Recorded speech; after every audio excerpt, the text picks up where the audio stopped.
Good afternoon, everybody. Today is Wednesday, September 26th, and today what I'd like to do is go over your weekly deliverables for AMT 2630. So this week I've asked you to prepare a mission statement, goals, and objectives.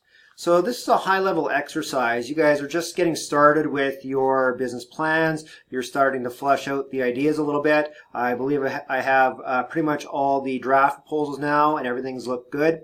So what I'd like you guys to do is to spend some time figuring out exactly what you want to get out of this business. And we could go to town and have dozens upon dozens of goals and objectives.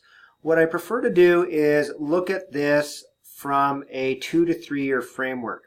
So if you were to look back 2 years from now, if you're starting a business and state, you know what, I really wish I knew to ask for this or I knew to ask for that, what do you think those asks would be? I often see business plans that will state that I want to be profitable. That is a good, worthy objective, but it's not nearly specific enough. You could have $1 of profit, or you could have $1 million of profit. So what I encourage you guys to do is to come up with probably about 5 goals and objectives that you would like to achieve with this business over the 2 to 3 years.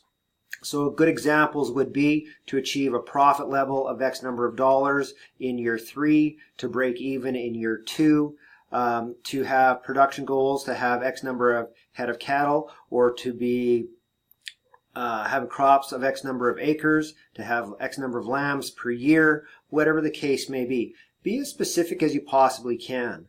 There's a saying that what gets measured gets done, and I'm a very big believer in this.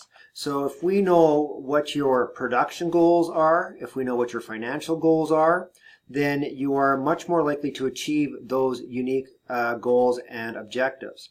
Now, in the link for this, for the instructor video, I'll also include a link to sample farm mission statements. And we just need a generic statement here. I'm not looking at anything too specific, so I'll have some examples for you guys to look at.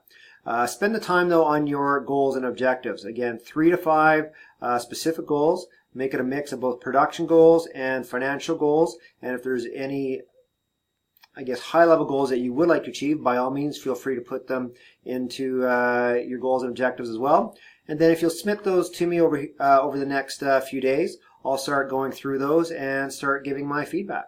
As always, if you have any questions, feel free to fire me off an email or fire me off a question in the discussion board.